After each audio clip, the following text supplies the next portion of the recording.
नमस्कार मित्रांनो, मी ऋषिकेश शिंदे व्लॉग या चॅनलमध्ये तुम्हा सर्वांचं पुन्हा एकदा स्वागत आहे।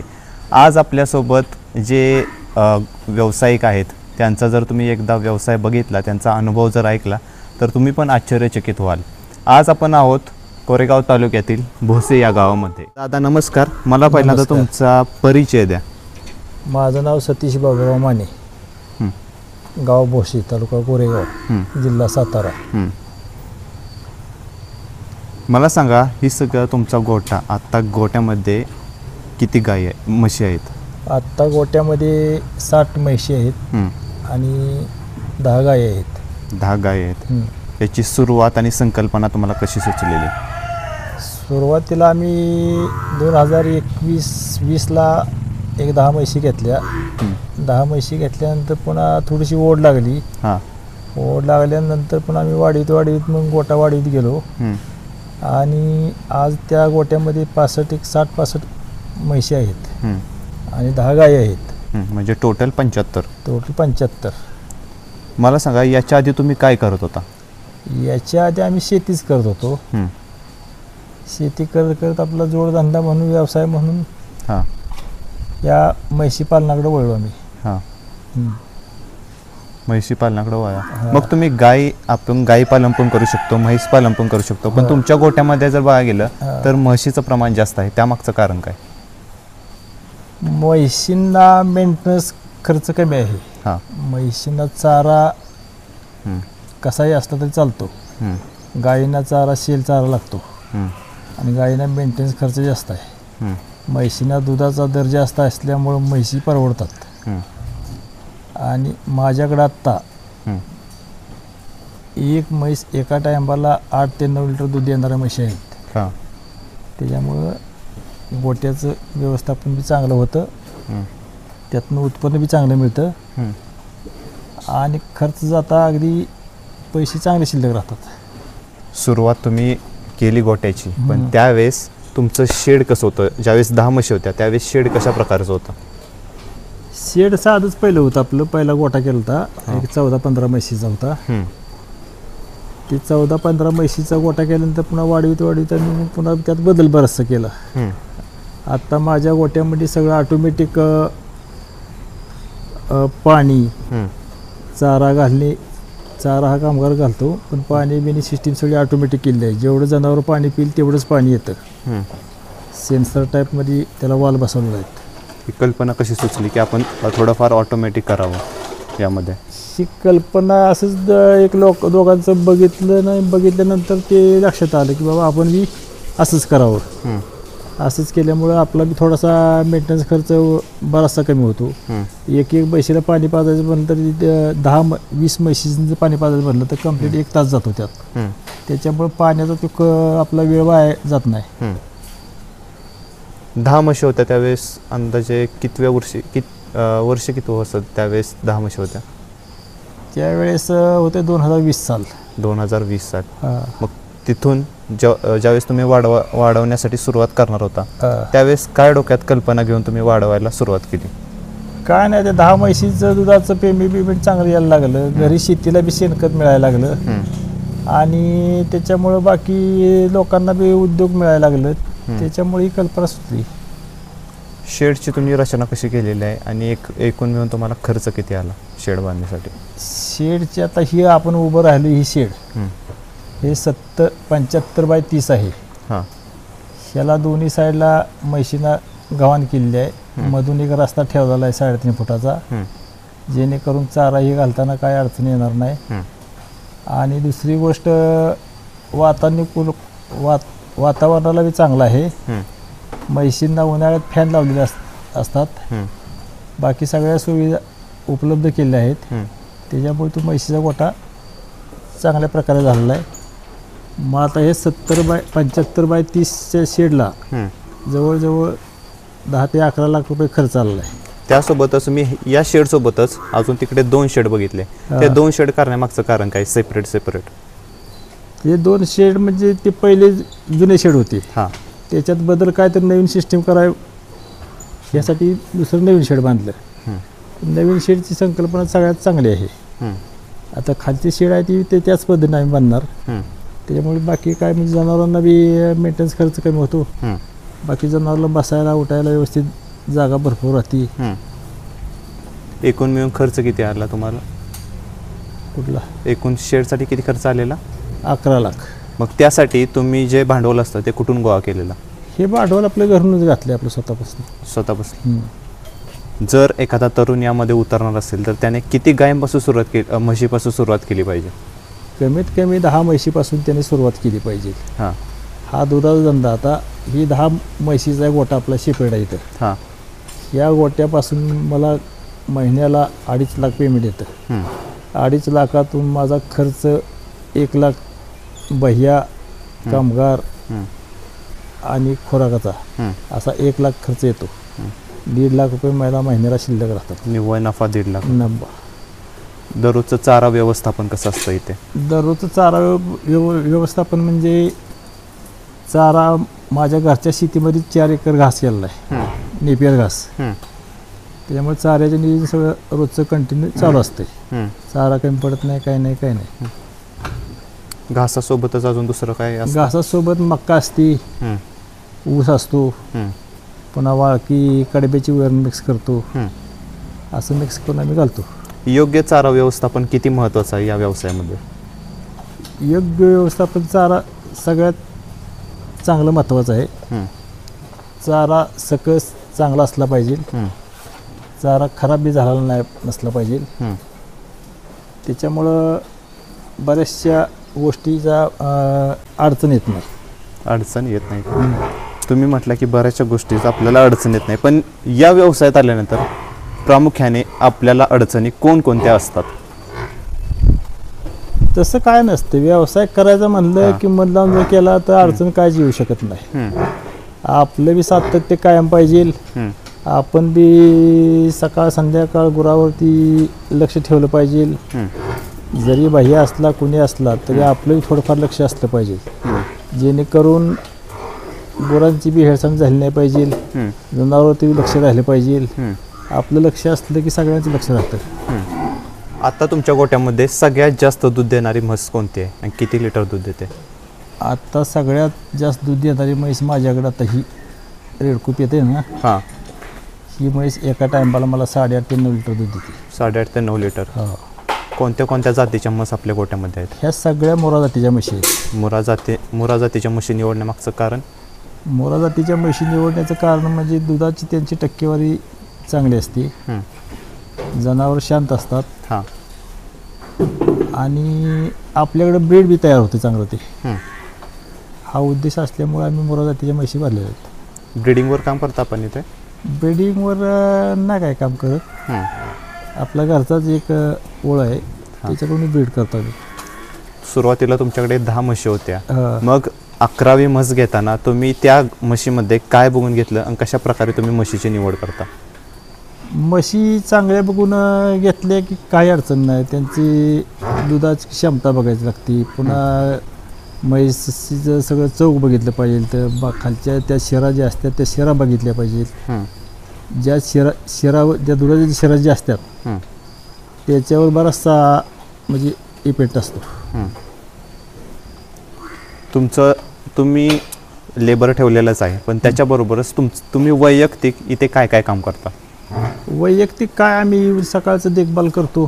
कुठं काय कमी जास्त पडेल ते मदत करतो बाह्याला. पुन्हा बाकी काय धुणे बिणे काय असेल बाह्या दुसरं काम करत असलं तर आपलं धुयाला चालू करायचं, म्हशी धुणे चालू करायचं.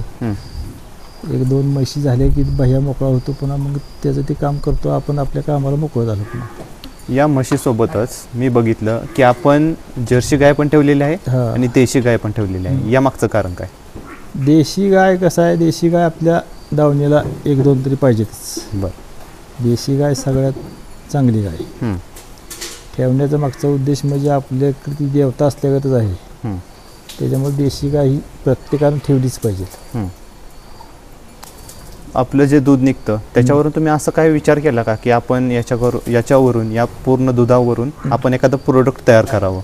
हो, भविष्यात 1 वर्ष 1.5 वर्षात तो डोक्यात विषय आहे आमच्या. आमचा एक धाकट्या भावाचा मुलगा आहे, त्याला डेअरी फार्मिंग आता बारामतीला टाकलेला आहे. आपलं स्वतःच्या जागेतच तो व्यवसाय चालू करायचा, जेणेकरून आपलं बाय प्रोडक्ट चालू करायचं. बाय प्रोडक्ट तुम्ही चालू करणार. या व्यवसायामध्ये तुम्ही स्वतःसोबत अजून तुमच्या कुटुंबातील कोण कोण असतं या व्यवसायामध्ये? आमचे थोरले बंधू असतात, आमचा चिरंजीव असतो, धाकटे बंधू असतात. हां, एवढे सगळेजण असतात. एखादा तरुण युवक जर या व्यवसायात उतरणार असेल, दूध व्यवसायात उतरणार असेल, तर त्याने कशा प्रकारे यामध्ये उतरावं आणि जर त्याला अनेक कल्पना असतात त्या डोक्यामध्ये की आपण एक गाईपासून सुरुवात करावी, म्हशीपासून सुरुवात करावी, मग त्याने यामध्ये त्याचं नियोजन कशा प्रकारे करावं? तरुण पिढीनं ह्यात उतरलंच पाहिजे. ज्याला सर्व्हिस नाही, समजा 4 ते 5 एकर शेती आहे, त्या तरुण पिढीनं 5 एकर शेतीमध्ये 1 एकर जर घास लावला तर त्यात त्यांच्या कमीत कमी 20 म्हशी पालन पोषण होऊ शकतं. आणि 10 म्हशीपासून कमीत कमी तुम्हाला महिन्याला तुमचे 1,00,000-1,25,000 रुपये कुठे शिल्लक राहणारच खर्च जाऊन. लोकांनी ह्यात उतरलं पाहिजे, तरुण पिढीनं ह्यात उतरलं पाहिजे. सुरुवातीला तुमच्याकडे भांडवल होतं, पण ज्यांच्याकडे भांडवल नसतं त्यांच्यासाठी काही शासकीय योजना आहेत का? शासकीय योजना आहेत की त्याच्यासाठी. त्यामध्ये कोणत्या कोणत्या योजना येतात? शासकीय योजना काय, म्हशी घ्यायला ते अनुदान कर्ज हे मिळतंच की. या म्हणजे योजना आहेत आणि त्याचा लाभ आपल्याला पण मिळू शकतो. हो, गोटा बांधला तर गोट्याला बी अनुदान तुम्हाला मिळतं. भविष्यात काय स्वप्न आहे? शेडमध्ये अजून काय काय करायचं स्वप्न आहे? शेडमध्ये अजून गुरांची संख्या वाढवायची डोक्यात आहे. जेणेकरून आपला व्यवसाय जास्त वाढला पाहिजे, हे आपलं एक उद्दिष्ट आहे. आणि एवढ्या जनावरांमध्ये कमीत कमी आम्हाला 100 ते 125 शेणखत निघतं. शेणखत म्हणजे ट्रॉली. तर एका ट्रॉलीची किंमत आता शेणखताची 7,000 रुपये. 7,000 पकडले तर अगदी 100 ट्रॉलीचे 7 लाख झाले. तर त्यातून अगदी तुम्हाला चाऱ्याचा खर्च जरी म्हणलं, शेणखत विकून जरी म्हणलं तरी तुमचा चारा भागू शकतो. बरोबर. म्हणजे तुमच्या जीवनात या दूध व्यवसायाने खूप फरक झाला. काय काय आर्थिक सुधारणा झाली तुमच्या जीवनात? आर्थिक सुधारणा आता आम्हाला शेती आहे 50 एकर. ते आमचे प्रत्येक वर्षी आमची 8-10 एकर शेती शेणखतानं शेणखत मिळतं शेतीला. त्याच्यामुळे उत्पन्नात वाढ झाली आमची. आणि दुसरी गोष्ट, सगळ्यांना काम मिळायला लागलं. सगळ्यांना काम मिळायला लागलं. मला सांगा, म्हशींचा दररोजचा खुराक काय असतो? म्हशींचा खुराक सरकी, गोळी, भुसा आणि ती हरभरा चुनी एक असते. आणि दुसरं बाहुबली म्हणून एक आहे, ती एक असतं. किती टाकली जाते, किती वेळा टाकली जाते?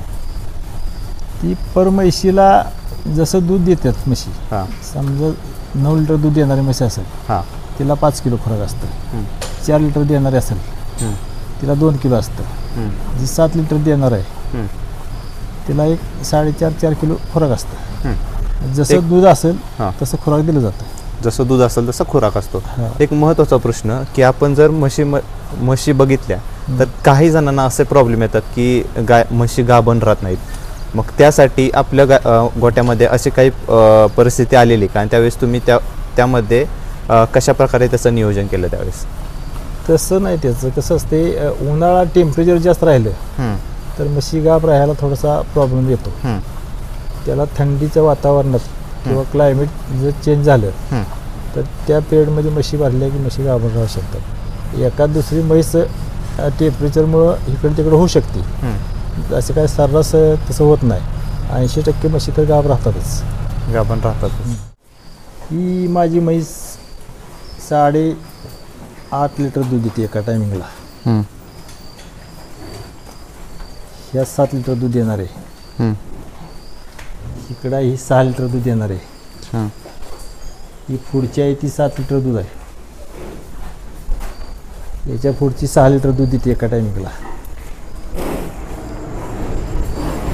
इथं ही बसलेली म्हैस आहे, ही 7 लिटर दूध देते. इकडं पाठीमाग आहे, ही 6.5-7 लिटर दूध देते. ही जर 1 टाइम 8 लिटर दूध आहे. ही जर्सीमध्ये गायी आहेत. हे सगळं पंजाबचं ब्रीड आहे. ही आता पहिला कालवड आहे. 7 महिन्याची गाभण आहे. साधारणतः मला सांगा की किती लिटरची म्हैस आपल्याला दूध व्यवसायात परवडते? 5 लिटरच्या पुढून म्हैस दुधाला परवडते. पण जास्तीत जास्त लीडच्या म्हशी असले की खर्च कमी येतो आणि उत्पादन जास्त मिळतं. म्हणजे वन टाइम 5 लिटर तरी पाहिजे. हो. गव्हाणीचं बांधकाम कसं केलेलं आहे एकदा सांगायला मला? गव्हाणीचं काम हे सगळं RCC मध्ये केलेलं आहे. हां. ते आता ऑटोमॅटिक पाण्याच्या कुंड्या केल्या आहेत तयार. हां. त्यात जेवढं पाणी ग्रुप येईल तेवढंच पाणी येणार आहेत. त्याच्यापेक्षा जास्त पाणी येत नाही, काही नाही.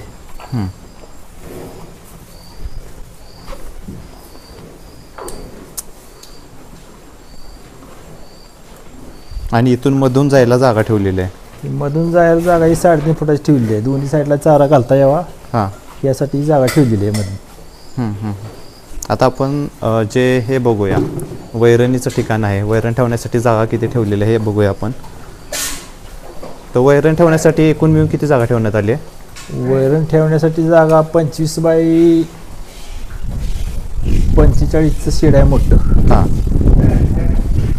हे शेड दिसतंय ना, हां. हे शेड आहे.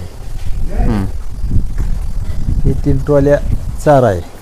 3 ट्रॉल्यामध्ये एका दिवसात सगळं भागतं. सकाळ संध्याकाळची वैरण होऊन जाते. तिथे ही कुट्टी बनवलेली आहे. आता सकाळ टाकणार, संध्याकाळी टाकणार, उद्या सकाळी टाकणार. आता संध्याकाळी चारा टाकलेला आहे सगळा कंपल्सरी. 2 मशीन वापरण्याचं कारण काय? 2 कुट्टी मशीन? 2 मशीन आपली काय, एका मशीनचा गोठा झाला तर आपली दुसरी असावी तयार रेडी म्हणून साठी ती 2 मशीन कुठे ठेवले. एक विचारायचं राहिलं की आपल्या या व्यवसायामध्ये, आपल्या गोठ्यामध्ये आपण मशीनचा वापर का केला नाही? मला मशीन दिसली नाही, तर मशीनचा वापर आपण का करत नाही दूध काढण्यासाठी? दूध काढण्याची मशीन आहे ना, म्हशीना ती काय चालत नाही. काय म्हशी काय असं होतं, मशीन लावली की उड्या मारणं काय होणं, त्याच्यामुळे ती मशीन वापरत नाही मी. आणि ऑलरेडी बाह्य असल्यामुळं काय मशीनचा विषय येत नाही काय. मग तुमचं काय म्हणणं आहे, मशीनचा वापर आपण केला पाहिजे का दूध काढण्यासाठी? केला तरी चालतंय, पण तसं काय आता बाह्य ठेवलं म्हणल्यानंतर त्याला बी काम नको का. बरोबर. त्यामुळे आपण मशीन वापरत नाही. आणि एक वेळ मशीन अशी चालू केली ना, मशीन लावली, मशीन उडी मारली, बुजली आवाजामुळे ती मशीन मोडलं. असा विषय झाला, त्याच्यामुळे मशीन वापरत नाही. आपण इथे बघू शकाल की पाण्याची इथे सोय केलेली आहे. तर कशा प्रकारे सोय केलेली आहे? इथं पाण्याची टाकीवर टाकी ठेवलेली आहे. आणि इथून पाणी म्हशीच्या गोट्याच्या गव्हाणीतली कुंड्यातनी जातं. म्हणजे ती आपण जी ऑटोमॅटिक सिस्टीम केलेली आहे ती या प्रकारे जातं. ऑटोमॅटिक सिस्टीम इथं पुढच्या साईडला केलेली आहे. ऑटोमॅटिक तिकडे केली आहे का? इथं कुंड्यातनी सेन्सर वॉल बसत टाकलेले आहेत. म्हणजे या टाकीला कनेक्टेड आहेत? या टाकीला कनेक्टेड केलेलं आहे. म्हणजे ते आपल्याला जे दिसत आहेत, हे जे 2 दिसत आहेत पाईपा, ते सिस्टीम आहे. हे सिस्टीम आहे इथं. आणि ह्याच्या इथं आत वॉल आहेत, सेन्सर वॉल. हे सेन्सर वॉल आहेत. ही पाण्याची लेवल उंची घेतली खाली येणार पाणी, लेवलला राहिले की पाणी स्टॉप होणार. मग त्यामध्ये एक प्रश्न येतो की त्यातलं पाणी संपलेलं आपल्याला कशा प्रकारे कळतं आणि ते कशा प्रकारे त्या कुंडीमध्ये जातं? पाणी सेन्सर वॉलवर चालतं सगळं ते. त्या टाकीला जरी पाणी संपलं तरी बंद राहणार. टाकी फुल तुमची मागची असली काय विषय येत नाही सेन्सर वॉलचा. प्रत्येक कुंडीमध्ये कशा प्रकारे जातं ते? म्हणजे त्याला खालून एक पाईपलाईन आहे, त्याची एक लेवल काढलेली आहे. आणि ती एका लेवलनंच पाणी भरत कुंड्याभर जातं. म्हणजे त्या लेवललाच पाणी राहतं? हो, त्याच लेवलला पाणी राहतं. आता जे आपण अजून जे गोटे आहेत, जे तुम्ही म्हटला की जे जुने गोटे आहेत, ते आपण बघूया. त्याचं बांधकाम कशा प्रकारे केलेलं आहे, कशी सोय आहे ते पण बघूया. आणि इथे प्रशस्त तशी जागा ठेवण्यात आली आहे.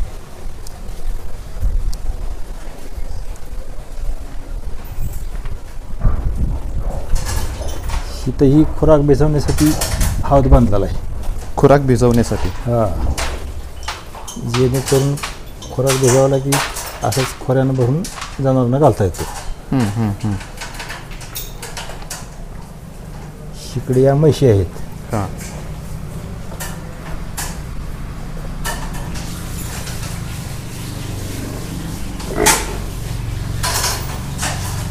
या सगळ्या म्हशी म्हणजे तुम्ही सगळीकडे वरच्या गोट्यामध्ये आणि इथे पण दोन्हीकडे पण ऑटोमॅटिक सिस्टीम ठेवलेली आहे पाण्यासाठी? हो, ऑटोमॅटिक सिस्टम ठेवली. म्हणजे फक्त एक काम राहतं ते फक्त शेण काढण्याचं. शेण काढणे. गुरांना पाणी 24 तास उपलब्ध असते. त्याच्यामुळे जनावर कधीही उठलं आणि पाणी प्यायचं म्हणलं तरी पाणी पुढं अवेलेबल असते. एवढं पाणी ठेवणं आणि न मिळणं असा विषय काही येत नाही. वरची गव्हाण आणि ही गव्हाण दोन्हीमध्ये काय फरक आहे ठेवण्यात आलेला?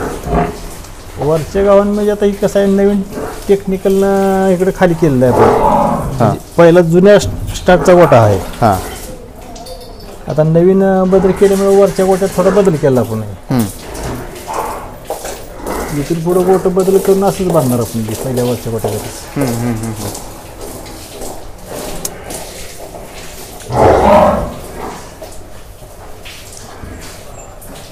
ह्या बी बघा 8-8 लिटर दूध येणार म्हशीचे.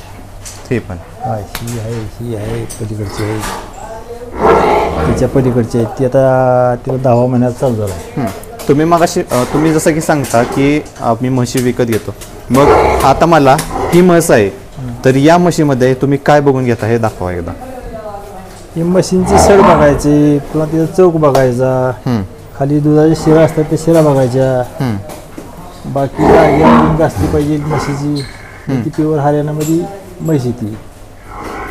आता प्रत्येकाला दूध व्यवसायात आल्यानंतर दुधाची म्हैस पाहिजे असते. मग आता तुम्हाला तर अनुभव आहे, तुम्ही आतापर्यंत एवढ्या म्हशी घेतलेल्या आहेत, मग त्याने ज्यावेळेस त्याला म्हस घ्यायचे त्यावेळेस त्याने कशी बघून घेतली पाहिजे? कारण की त्याला पूर्ण काहीच अनुभव नसतो काही जणांना, मग त्यांना तुम्ही कशा प्रकारे सांगाल? म्हशीची सगळे सड बीड बघून घेतली पाहिजे, ती चौक बघितलं पाहिजे, खालच्या दुधाच्या शिरा बघितल्या पाहिजे, त्या म्हशीची रचना बघितली पाहिजे सगळी चांगली आहे कशी आहे काय आहे, आणि मगच म्हैस पसंत केली पाहिजे. काससुद्धा अशी फिट डेअरीसारखी राहिली पाहिजे. कासाला ज्यादा जोहवाली म्हैस बी नाही घेतली पाहिजे. सडातने अंतर एकसारखं राहिलं पाहिजे, अशी म्हैस बघून घेतली पाहिजे. या गोट्याबरोबरच पलीकडे एक गोटा दिसतोय, तर त्या गोट्याबद्दल काय सांगाल? तो गोटा बी सगळा असाच आहे, ह्याच पद्धतीनं आहे. तिथे पाण्याची व्यवस्था बी सगळी सिस्टमॅटिकच आहे. जितकं जेवढं जनावर पाणी पिईल तेवढंच पाणी येतं. बाकीचं काय ते काय अडचण येत नाही काय. चालेल चालेल. चाऱ्याचं व्यवस्थापन म्हणलं तर सकाळचा पहाटे 4:30-5ला चारा पडतो. त्याच्यावर संध्याकाळी 4ला चारा टाकतो. 2 टाईम चारा पडतो. पुन्हा सकाळी म्हशी धुतल्यानंतर 10ला कंप्लीट धुवून होतात. 10ला धुवून झाले की 10-10:30ला म्हशी बसल्या की ती निवांत पुन्हा 2:30-3लाच उठतात. आणि म्हशींना आरामच मिळाला पाहिजे आणि रवच झाला पाहिजे तरच दूध आहे. तुम्ही सारखा जर चारा टाकत बसाल तर त्याच्यापासून तुम्हाला दुधाचं उत्पादन कमी मिळणार. तुम्ही पाण्याची ऑटोमॅटिक सिस्टीम केलेली आहे, त्याचबरोबर भविष्यात काय प्लॅनिंग असणार आहे? अजून कुठे तुम्हाला आधुनिकता आणायचे? अजून जसे बदल होतील तसे बदल करत राहायचं. तर हा प्रशस्त गोठा, मला सांगा तुमचं दिवसाला दूध किती निघतं या गोठ्यामधून? दिवसाला दूध जातं 250-300. हां, दिवसाला 250-300. दिवसाला 250-300 जातं. एकूण किती म्हशी दूध देतात आणि किती गाभणे आहेत? आत्ता एक 25-30 म्हशी दूध देतात. हां, आणि बाकी 35-40 म्हशी गाभण आहेत. ते आपल्याला त्याच्या नोंदी तुम्ही कशा प्रकारे ठेवता? आपल्याला कशा प्रकारे समजतं ते? ती म्हैस भरली की ती तारीख मांडून ठेवायची. हां, तारीख बघूनच आपल्याला कळतं की बाबा ही इतक्या दिवसाची गाभ आहे म्हैस म्हणून. म्हणजे ते तारीख आपल्याला लिहून ठेवावी लागते हां, आणि तुम्ही ते लिहून ठेवता. मग प्रत्येक ती म्हस हीच आहे हे आपल्याला कशावरून कळतं? ती इथं बांधल्यानंतर आमच्या लक्षात राहतं. आता ते इतरांच्या लक्षात राहणार नाही, पण ते आमच्या लक्षात राहतं बरोबर कुठली म्हैस कधी भरली कुठली काय. तशा प्रकारे तुमचं नियोजन असतं. चालेल. अतिशय सुंदर गोठा आपण बघितला आज. तुम्ही बघू शकता 3 ठिकाणी शेड आहेत आणि 3 ठिकाणी आपल्याला सुंदर असं नियोजन केलेलं दिसलं. दादा, तुम्हाला आता तुमची पुढची वाटचाल असणार आहे, त्याबद्दल खूप खूप शुभेच्छा. धन्यवाद.